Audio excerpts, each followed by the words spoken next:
All right. Well, so this particular discussion and video that follows is intended to be in the grip of ThermostatAnon 7. I just listened to In the Grip of Oh, and by the way, in the background, in case you've missed it, because it hasn't appeared in the last couple of videos, if I recall correctly, that is, in fact, Kaspar Hauser's learning curve in the background, chewing on a bone, and just to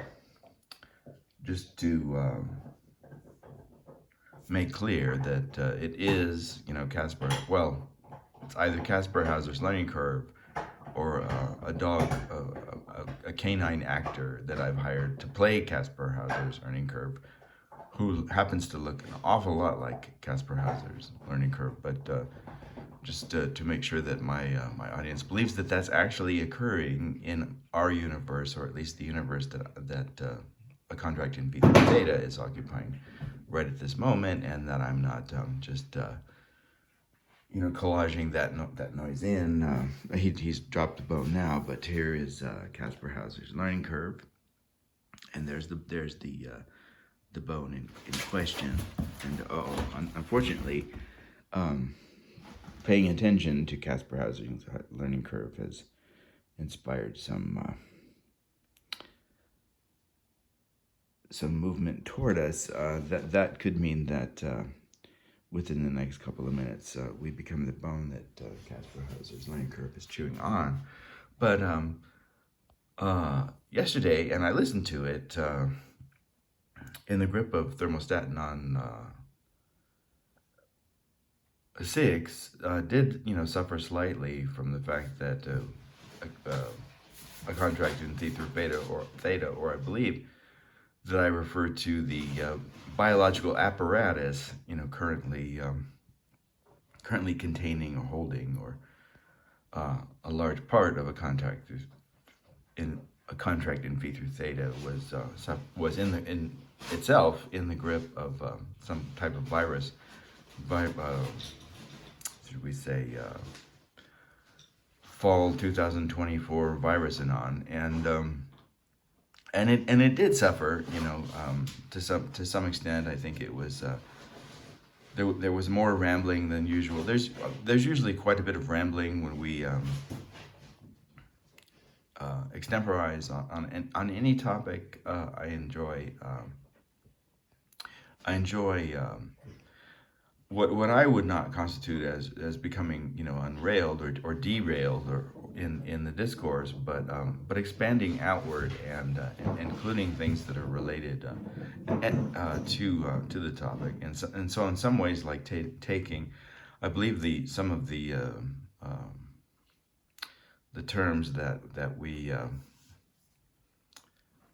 and this was another thing that I would critique. I really spent too much time pretending that I don't know the difference between synecdoche and metonymy. That became kind of annoying, in the same way that it's annoying when Donald Trump, well, maybe not in the same way, in a different way, then it's annoying when Donald Trump pretends something like he didn't know anything about Tony Hinchcliffe and following Tony Hinchcliffe's reference to the archipelago of Puerto Rico as a floating island of garbage.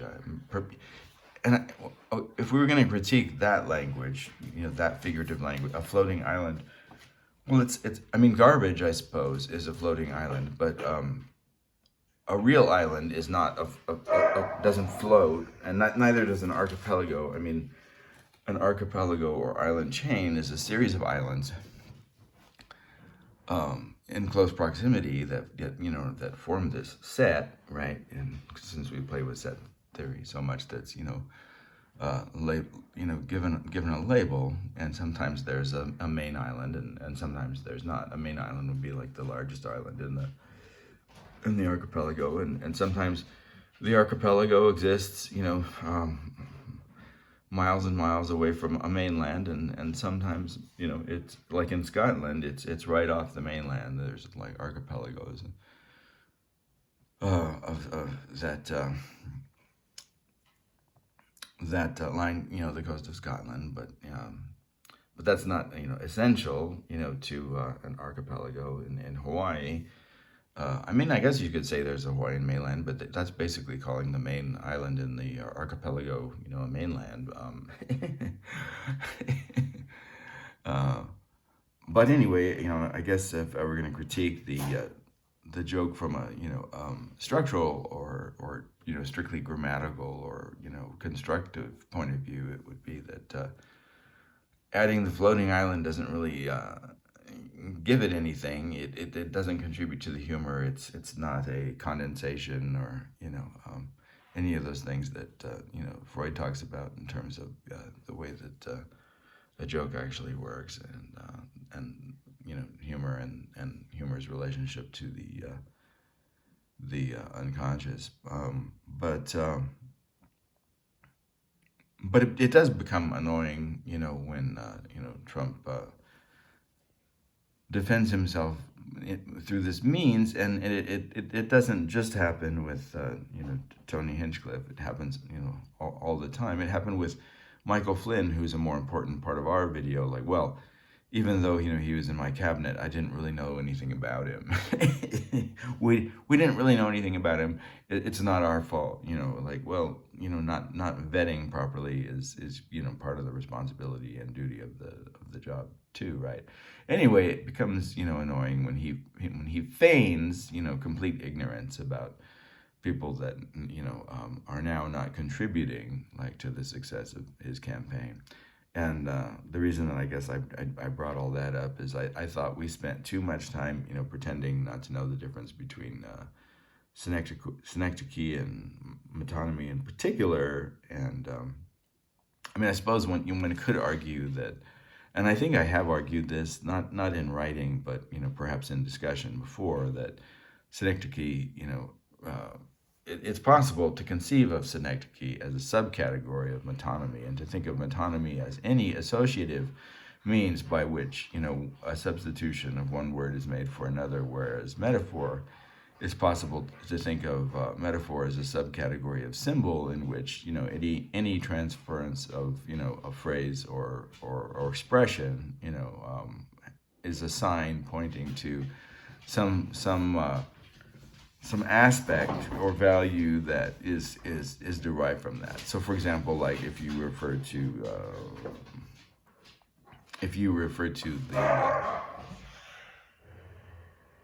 okay, so Leo is okay. Here's a good example.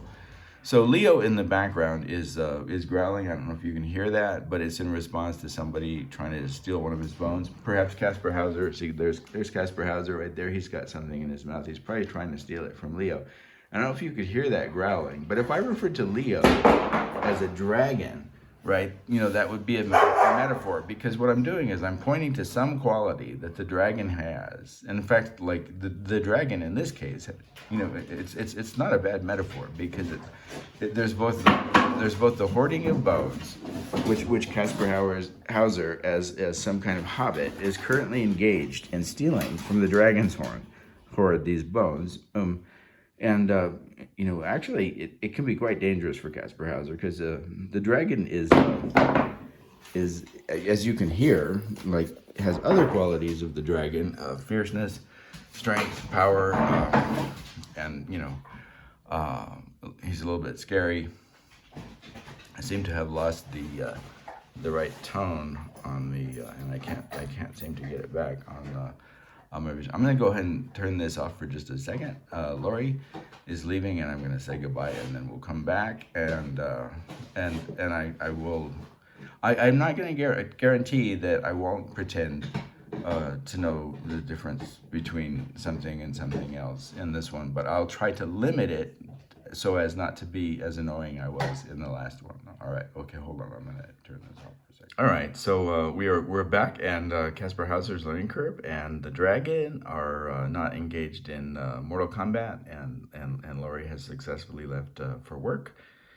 And I had just promised not to feign ignorance, because I in regarding looking at the video that we made yesterday, it seemed to do that in a kind of annoying way for too long. And just after, promising not to do that, it will appear that I'm doing it once again. But I wanted to mention Roman Jakobson's, and apologize for this part of the discourse. But I can't remember if his writing concerning the metaphoric and metonymic poles of language are only in the essay that he writes concerning two different forms of aphasia. Aphasia, the failure to remember, a particular word that one is grasping for. I do this often, or I either do this often or I appear to do it because I'm searching my mind for the right word. So whenever I say it's not particularly a category of the way that I speak. It's part of the way that I speak, because I put pauses in with these ums rather than like raising and lowering the tone of my voice the way some people do, like hi, a contract in fee through Theta. I don't do that. It just isn't part of the way that I dramatize and carry out language. So there's often this little bumpiness in the way that I speak. But the long pauses, are often about like thinking about words and what word choice means, and not wanting to choose a word that offers more or less than the right choice, the right word choice, or the correct word choice. See, right was the wrong word choice. That's why we had to go back and say correct, because right is now has been overtaken by the alt-right, and anytime you say right, you have to worry that someone will say, see, it's not just a pun, it's a Freudian slip. He knows the right is correct, or something ridiculous like that. So it was the wrong choice to use the word right. We had to go back and choose another word, correct, and then correct. I don't know, I'm looking at this content carefully thing, choose your content carefully, and correct, completes the alliteration, whereas, right doesn't. So that's definitely the correct choice, the correct content carefully, word choice we have confirmed here. So anyway, I can't remember if there are two essays, if there's one, called on metaphor and metonymy as, functions of, literary development, and then he assigns metaphor to poetics and metonymy to, the novel and other kinds of, realistic formations of literature. Realistic in the sense of like the way you take a picture of, the world, and then that picture is supposed to, in some kind of positivist way or whatever, like have this like truth value, as opposed to, I suppose collage would be more metaphorical, or as poetry develops, through the 20th century, you could say there are moves in back and forth in both directions. The symbolic capacity of metaphor and the realistic capacity of a lot of different movements, like certainly not in Ezra Pound's, simile, the apparition of these faces in the crowd, petals on a wet black bough. That's strictly speaking, simile, but obviously simile is a subcategory of metaphor, in the same way that we would probably argue that synecdoche is a subcategory of metonymy, right?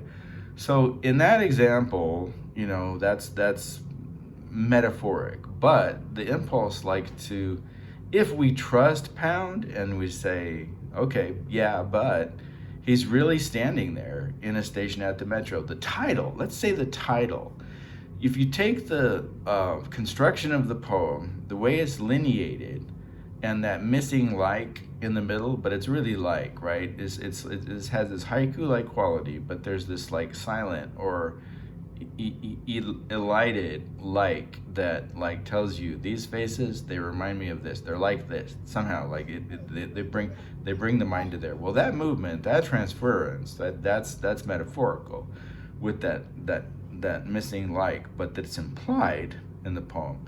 But like if you like take just the title and then the work of the poet, right, it has this like feel like okay, there's this poet, this language user. He's standing there, just like Ron Silliman's work. It tends to like move into a metonymic pole, like Ron Silliman, the language poet. But a lot of language poetry does this, or like Clark Coolidge, especially like the early Clark Coolidge in the maintains, and where it's all of this like found information sort of collaged together, and it moves towards this kind of like realism in language where you're like finding language. I think all conceptual art, even though it plays kind of like conceptual work, like tends to, maybe not all conceptual art, but conceptual work where you find something and that you found language, right? And then it's often like edited in such a way to create like a metaphorical relationship with some other idea, and but you know, not necessarily. But it's most interesting when it does that. So I'm thinking of like David Anton's the Code of Flag Behavior. Well, the Code of Flag Behavior is largely just, there actually is a code of flag behavior. You know, you're supposed to treat the flag in a certain way, but he turns it into a poem. Well, so there's like a certain amount of reorganization, right? And that reorganization creates like this meta relationship with the poem, because there are things that you're not supposed to do with the flag. So maybe there's things that you're not supposed to do with the code of flag behavior itself, right? But when you put it in lines and stanzas, you're changing it. So like, you know what I mean?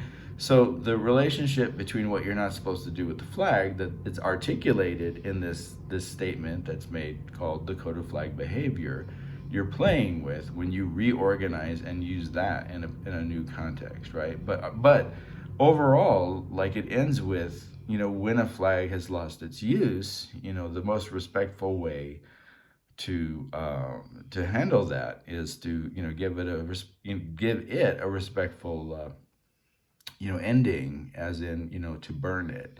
And then that of course plays with the environment and zeitgeist, you know, out of which, you know, this is written, which like raises it to this, you know, symbolic level and operates within the metaphoric. So you think that's when I think conceptual work becomes most interesting, when it plays off both poles, the metonymic and the symbolic. But in a certain way, you know, that's always operative, because no matter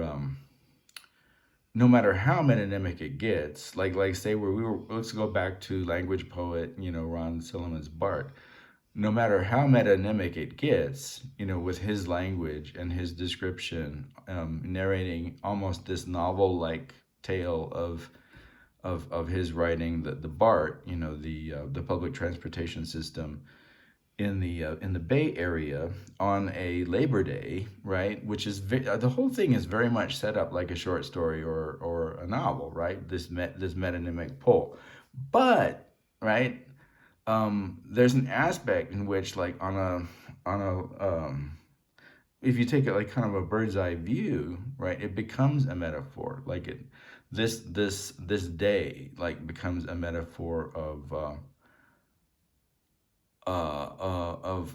these lives lived in a certain way. And the BART, you know, you know, all capitals, the acronymic BART becomes like the bard, right? And like then you start thinking about, well, is there like something equivalent, you know, a bard, all capitalized bard, you know, the poet, the ancient poet, and then or folk poet, or you know, often associated with like this romantic idea of poetry, which of course, like all romanticism, you know, is invested in the symbolic and therefore the metaphoric, you know. And in terms of modernist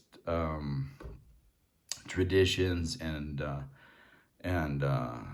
avant-gardism, so like you would throw surrealism in with the metaphoric and the symbolic, language poetry, I suppose. And like I said, to some extent, imagism like could be seen as performing this metaphoric pole. I mean, sorry, wrong word. That wasn't feigned. That was just the wrong word. I meant metonymic pole, where the act of observation, if you take that seriously, right, the act of observing the world, like that would be a kind of like relationship to realism, and elaborating on these relationships between words, and even like you could imagine like snapshots of a home is like an imagistic exploration of these relationships between these associative ideas, as opposed to taking a picture of a rock because you need examples of some things that are strong, like the way that I use dragon to describe Leo. It's interesting, like, so Leo has a lot of strength words going on in his name, right? Leo the lion, and I just refer to him as a dragon hoarding his bones and all this stuff. But that's all aspects of the symbolic, so that's all like metaphorical. Anyway, you get the idea. And I had pretended that I wouldn't feign that stuff today. But Jakobson has this great essay, and they're either two separate essays, and one of them is in the work that he did on these two aspects of aphasia, the failure to remember a particular word, and then if there is another one, and I don't have this volume anymore, but it's in this collection of work that he did on, like, I think it was called Language and Literature, just like Language and Literature, or Language in Literature, I'm not sure, but it was a collection of his essays. And there may be a separate essay on metaphor and metonymy, and I guess you can, because I set it up in this uncomfortable way, I guess you can take that however you want. I'm either pretending that I don't remember which one it is, or I really can't. I'm and at this point, I mean, there's almost nothing I can say, right, that'll erase that setup. Like there's nothing that I can say that will though it will erase the fact that I pointed out that Donald Trump often will pretend that he doesn't know something about either a member of his his administrative staff, or someone that he hired to do something, or and so fail to take the responsibility, right, for someone who embarrassed him or put him in a situation, even though that he probably demanded it in the first place. There's no way that I could say now, like, oh, I don't really believe that, and then you have to believe the second statement, because I was just saying the first statement, as a rhetorical example of this or that or that. I can't really take that back, and I don't really intend to, but neither can I take back the ambiguity, and indeterminacy that now kind of hovers around, like whether I actually remember the various essays in language and literature, or whatever it's called, language in literature, or not, that belong to this collection of essays by Roman Jakobson. Anyway, if you have the resources, you should buy the volume. It's quite good. I should get it again, and then I can clarify for myself. I should see if it exists on Abe Books or one of those really nice venues that they have now. All right, so as I was saying, we made it through. It was a little rambly, just like our explanation of making it through yesterday, and we still have our grip, our cold or flu. So we are still in the grip of the grip, and we are still proceeding with, in spite of being in the grip of the grip, we are proceeding with the series in the grip of ThermostatAnon, precisely because the election, the period, for voting is almost over, and there are high stakes, right, in remembering why, how, and when, well, not really when, that's pretty obvious when, but why and how, January 6th happened in 2021, and why why something like it will probably happen again, although not necessarily on January 6th, but because if anything, QAnon has amplified its toxic and violent and discourse and stochastic terrorism rather than reduced it, and I can't see how those individuals who are have tendencies towards terrorism will somehow be mollified by the increased stochastic terrorist conspiracy theory producing material that's out there in 2024 as we head toward 2025, which is part of the construct of 2525, I suppose, and part of what we had intended to frighten people with the allegory and story narrative that is in the grip of MQ-MAGAn, the original title, which this video refers to, that was removed by YouTube. All right, so with all that having been stated, and with the final clarification that once again we are doing this because we are analyzing why this reading of In the Grip of MQ-MAGAn is incorrect. It does not in fact produce, it does not in fact violate any policy on the creation of harmful, conspiracy theory reiterating videos, because it is in fact, right, a criticism of those conspiracy theories and a warning of the consequences of producing them, and provides, in a comic way, a comic and humorous way, satirical and sardonic and occasionally, an analysis and a criticism, and a warning that this will continue to happen into the future unless we change the way that we do things. And we certainly haven't changed the way that we do things in relationship to these conspiracy producing folks. So again, if this occurs, that warning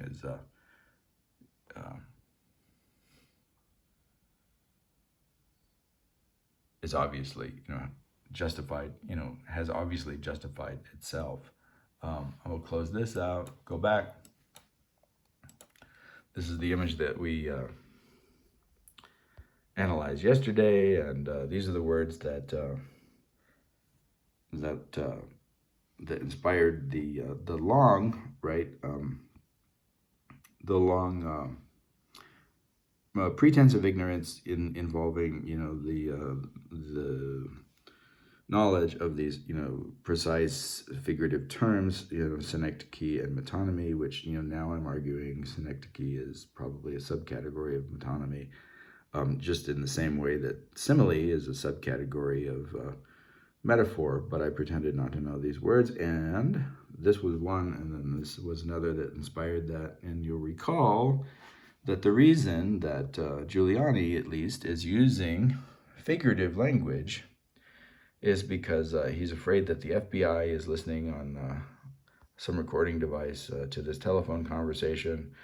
So the as well functions as the first loss. There's three losses here. Mr. President, he says, yes, I regret to inform you, sir, but we just lost the trial by toilet as well. We explained how, through figurative language, trial by toilet, via the Game of Thrones, right, represents the January 6th insurrection. So rather than saying like, oh, the January 6th insurrection failed, Mr. President, because he can't say that on the phone because he's worried that the FBI might be listening, he referred to it as trial by toilet. And, then this as well, like, implies that he does in fact realize that the voting machines then go crazy and, suddenly decide that in their AI madness that they wanted Joe Biden over Donald Trump, and redistribute the votes in anyone's favor. No, it wasn't a voting machine problem. So as well, provides that work. And like, in other words, he admits in this sort of way that is if he is being recorded, right, you can always deny and deny because he hasn't really said it, right? But it's implied there. But we do still have the meatloaf, and we explained how through figurative language that meatloaf via Swanson Dinners, via Tucker Carlson, via Rupert Murdoch, refers to the fascist alt-right press and those non-news corporate media organizations, such as Rupert Murdoch's, that produce propaganda and tend to label it news, and much like Infowars. So meatloaf, through metonymic extension, this synecdoche, this like series of synecdoches that get you to the meaning, of this particular word, and yet, meatloaf seems like such a metaphor, doesn't it? If we don't do the figurative analysis, includes all of that conspiratorial media, including Alex Jones Infowars and whatever else, right? Not just necessarily Fox News.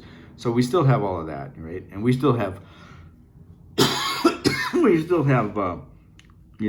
Mike the fascist pillow guy, Nazi Mike the pillow guy, and all of that, and then perhaps this isn't figurative language used to avoid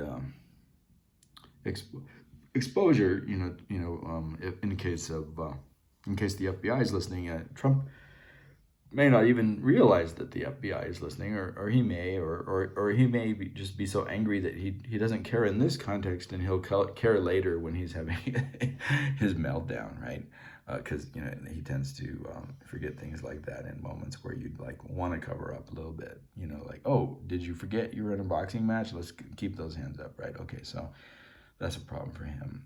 I don't pay for losers, you little pensy. This is a different use of the same kind of figure. We talked about what the pence means, and it's the same referent as in Trump's phrase, grab them by the you can grab them by this word, and when he's referring to women and how they let you do anything when you're famous.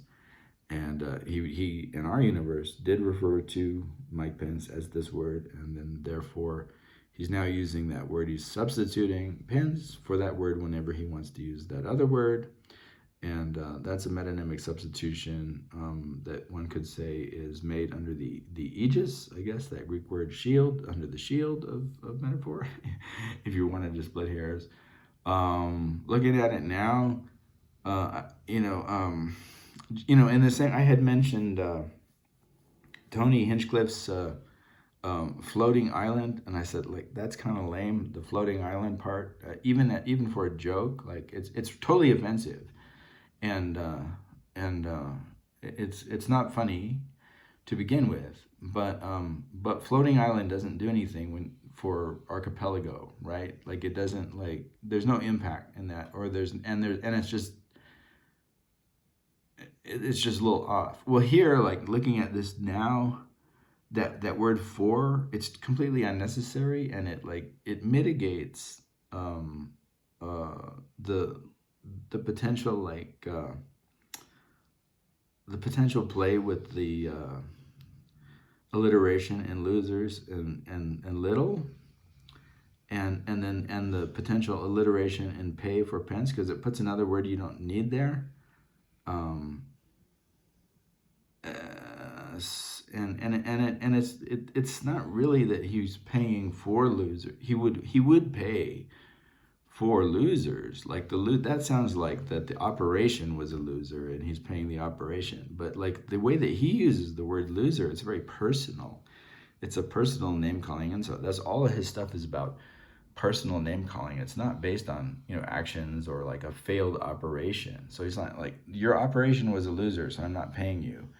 He's calling him a loser, right? Like that's his thing. He loves calling people's names. So to Trump, name calling is a form of intelligence. I mean, that shows how unintelligent he is, because no one other than someone very simple-minded believes that. This is what like 5-year-old children do. I can remember this when I was in kindergarten. By the time we got to 3rd grade, like unless the name calling was very sophisticated and funny, you know, funny because it played with language in a certain way, you know, we didn't do it anymore because we got that it wasn't smart. Trump never got there. He never got being, you know, beyond having the intellectual sophistication of a 5-year-old. So, like that psychological analysis and his love and penchant for calling individuals names, individuals that the only rationale for the name is he doesn't like the individual, and the name has nothing to do with any characteristic that the individual might possess. That psychological fact like points to why the word for is inappropriate here, right? I don't pay, it's not for losers. I don't pay for losers. I don't pay losers. Like that makes it more personal and identifies the insult in relationship to the persona, right, of Rudy Giuliani, who, as we stated, you know, may be being played by an actor here, or this may be the actual Rudy Giuliani. As we stated, this may be an actor playing Trump or the actual Trump. And that the FBI, if they are listening to my video, should not use this image as evidence of this particular conversation. Like, we've made disclaimers about that already, just in case they would do so. All right, so that's what we did. And that's a long intro today. But let's go ahead and play up to where we are and see if we can do another reading. Amandul in the background. All right. Okay, so this one we might have to move around a little bit to, remember we had the Zorro thing where we connected the dots. I don't think that is involved in this one, but we see there's like an army of mannequins back there, which kind of reminds me of, I don't know the name of the director, but you know, Will Smith's iRobot, in which one generation of robots, I suppose, who are supposed to be superior to the last generation, you know, take over and somehow manage to, you know, reprogram themselves,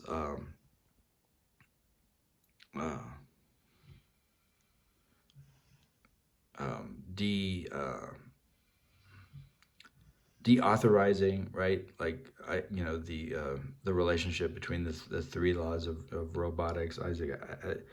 It's Isaac Asimov, right? Isaac Asimov's, you know, 3 laws of robotics. And I'm not a big Isaac Asimov fan, so don't really want to get into all of it. But these mannequins remind me of that. And so once again, like I'm proposing a conspiracy theory here, but I'm doing so critically and sarcastically, in the manner of good, you know, political satire. And what I'm proposing that is being presented by this individual. And how can you look at that face and not see evil in that face? I mean, he doesn't even need to say anything. You can't see it. You can't see that this is not a good person. Like, this is what I really don't understand. How can you look at someone, you know, and I mean, you can look at Lindsey Graham and his discourses without sound, and you can see the lies on his face. You can see the cruelty in him. You can see the malevolence. Like, you can just see it, and the way that he holds his mouth, and it's both. It's okay. How do I put it? Let's slow down, so I don't want to get too emotional about it. But you can see both the cruelty and the fear at the same time, one and simultaneously, right? Simultaneously, you can see the fear and the cruelty. So, like, he's a perfect authoritarian pawn, right? He's a perfect sock puppet for fascism and denier of all of the stochastic bias. Oh, and you can also see, and I haven't even, or you know, no editor has altered, or let's see, I did this long thing on feigning now, so now no one's going to believe me, but trust me on this one, folks, right? I didn't even add level 7 of the Q-MAGAn madness, and you can still see it in his eye, right? You can see it. You can see it there, and that's not even collaged in. I mean, it's subtle, you know. It's not as obvious as the fisheye, and it's not quite the Sith's eye, but you can see it. Like, if you can't see it, like, I don't know. I mean, I don't know what to do. Like, and to me, it's pretty obvious. So there's the word Lindsey Graham, you know, abbreviated as Lindsey G, admits that 66,000, and then up at the top, news breaking confessagram, you know, as in Instagram, but he's confessing. Lindsey G admits that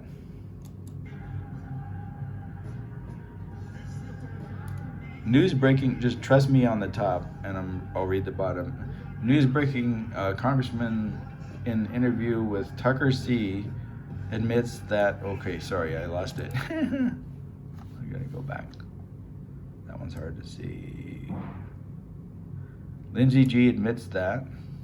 So, news breaking confessagram in interview with Tucker C, that's Tucker Carlson, our Swanson dinner meatloaf guy, right?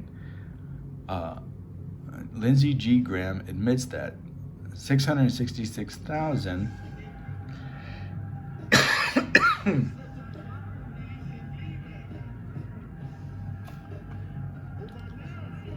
mannequins voted for Donald Trump in 2020 election. And then let's not get into this one. This is probably all we read today, because we spent so much time going back on. Well, let's just stop, because we spent so much time going back over what we did yesterday. But this isn't okay. So, you know, speaking directly to ThermostatAnon, who has accused me of, you know, conspiracy theory writing, I don't really believe that either, you know, 66,000, you know, mannequins, you know, who are not citizens of the United States, although I don't know why they wouldn't be, but these headless mannequins cast votes for Donald Trump in 2020 election, right? I don't really believe that. And in this universe that we've described, you know, based on some research that we did yesterday and some ideas that we got from that research, as the pan sci-fi comiverse. It's awkward, and we haven't, you know, come up with something that smooths it out. Pan sci-fi is awkward because it needs a vowel in there, and then sci-fi-averse. I mean, sci-fi-averse is okay. I guess we could say how about if we say the multi-meta? I kind of like that. The multi-meta sci-fi-averse, sci-fi comiverse. That's not too bad. So in the universe in which this story, right, this allegory takes place, this story, which involves the preservation of democracy into the third, so beyond the projected, you know, time length of the operation of the Siths into 2525, which is a counting error, but we're not going to go back over all that again, because elections don't take place in years that have fives in them, but nonetheless, but the Sith movement, right? If one wanted to call it the Sithanons, 2025 movement takes us up to the 26th century, but the Guardians of the Galaxy in the 31st century want to preserve democracy, even further than that, right?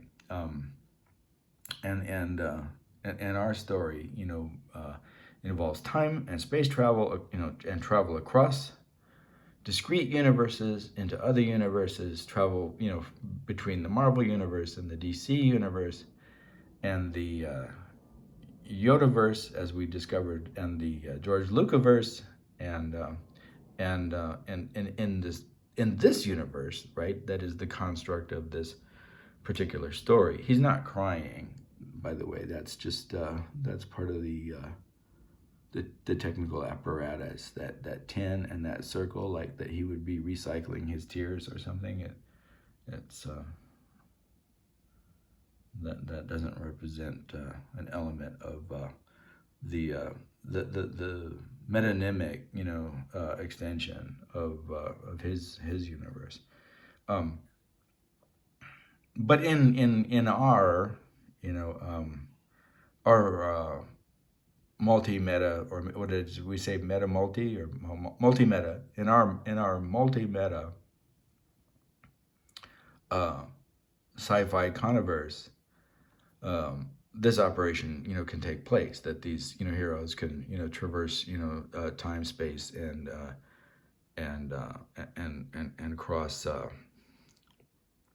and border cross, these discrete, universe lines, where they probably have, checkpoints, the same way that we have checkpoints between, states and between countries, that you pass into. If of course, if Trump wins, we may never be able to leave the United States again, right?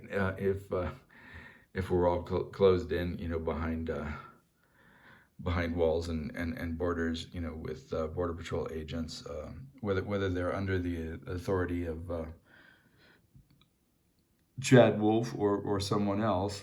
That's another thing I think I did yesterday that was not an intentional error, but just was a real error. Was, I think I referred to Chad Wolf as Chad Smith a couple of times. I don't know why, but I seem to have, watching the video yesterday after I made it, I seem to have gotten back on track when it mattered, and explained why Chad Wolf's name wasn't used to refer to Rudy Giuliani as the P word, but that Mike Pence's name was, although Mike Pence's name was, although there would have been equal psychological rationale, from the point of view of Donald Trump, to utilize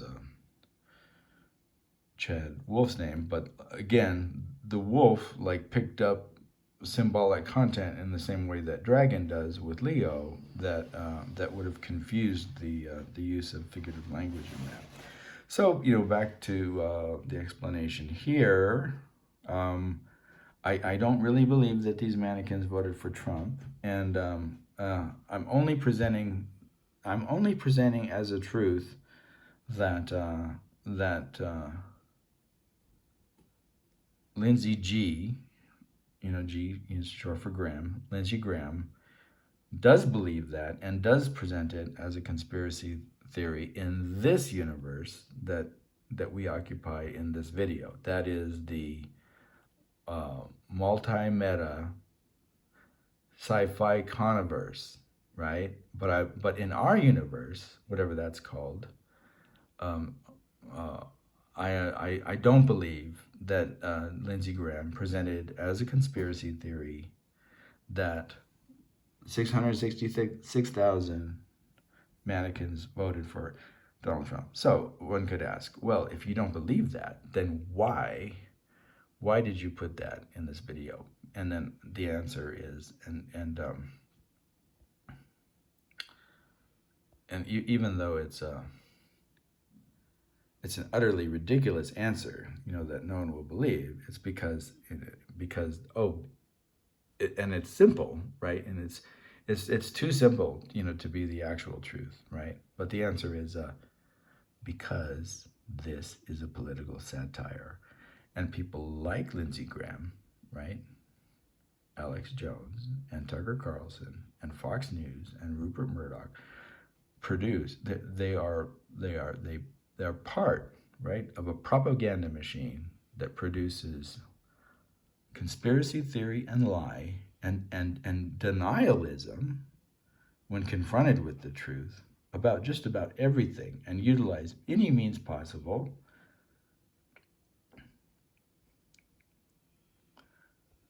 right, to win elections, promote their own values, attain assets, and destroy America, and use foul language, and if you're someone like Lindsey Graham, you don't even have to speak. Your face is already foul language. I'm sorry. Like, in what universe? Marvel, DC, Yoda, George Lucas, multi-meta sci-fi con is that not, something nasty in and of itself? It's always already there. This guy just has to show up on a show, and he's already, I'll put it in quotation marks, but uttered foulness and nastiness just through the use of his eyes. Like, and that, I mean, seriously, like, you might want to do something about that, buddy, because it's just not a good look, right? I'm sorry. So I think we referred to one of the images of Trump as stupid looking, and said that wasn't slander because it was just an obvious, objective fact. And I think we can say about Lindsey Graham, like, this is a sour-faced man, and that is not a slander. It is just an objective fact of the physical reality in which Lindsey Graham's face exists in our particular universe.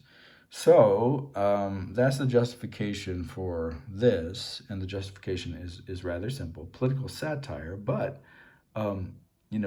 pointed to all of these examples in which conspiracy theories are as ridiculous as this. And if you don't think they're as ridiculous as this, look up some of the Marjorie Taylor Greene stuff.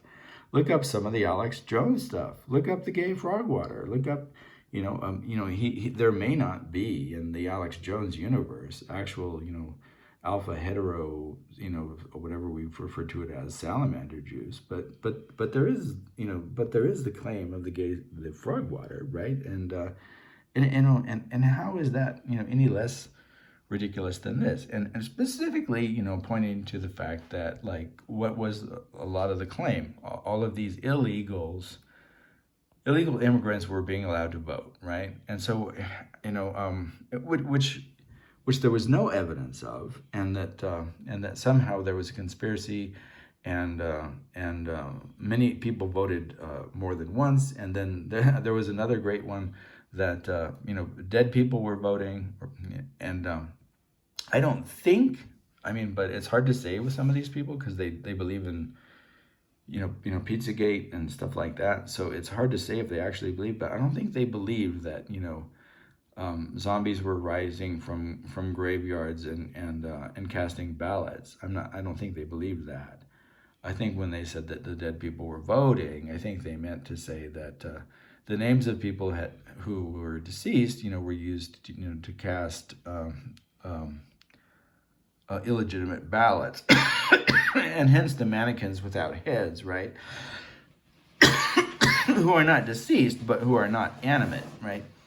And so there's a playful, parallelism there that just sort of extends the trope. And so Lindsey Graham didn't say this, right, literally, but he failed to refute and deny and supported in various ways conspiracy theories that that very much resembled this, as in all of these, dead people.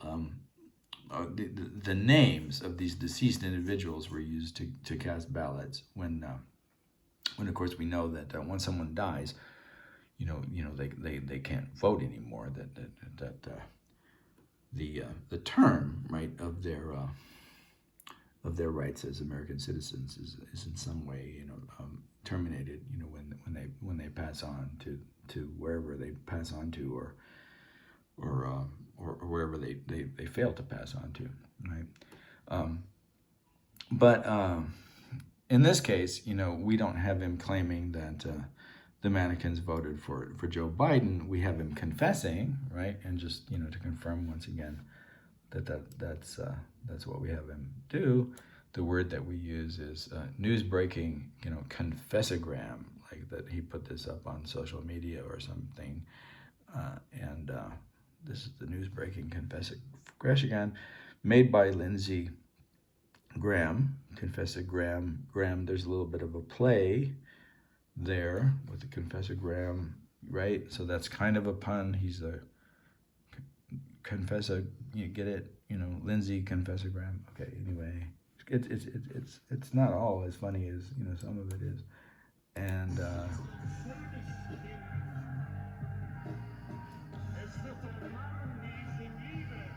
the interview is with Tucker Carlson, of the meatloaf producing Carlsons, and then we come to. So this is what we're looking forward to reading. And this is a great one, but this one is there's so much here. I don't think we're going to do this today. I think we'll save this for tomorrow. We'll save that one for Election Day. All right, so we'll just do what we usually do and pretend to fade out, but the fade outs are actually pretty dramatic because these buttons are all or nothing over here.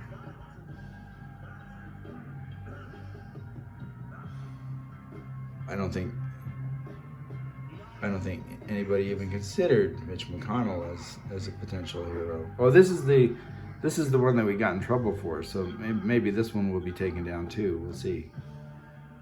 That's the one that YouTube cited as the conspiracy producing.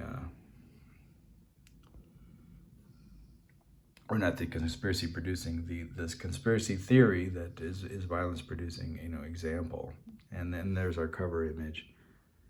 And anyway, we'll get to all of that, or we'll try to, before we're censored, too severely. And but we'll just see, because the election will obviously take place before we finish our analysis of this censored video.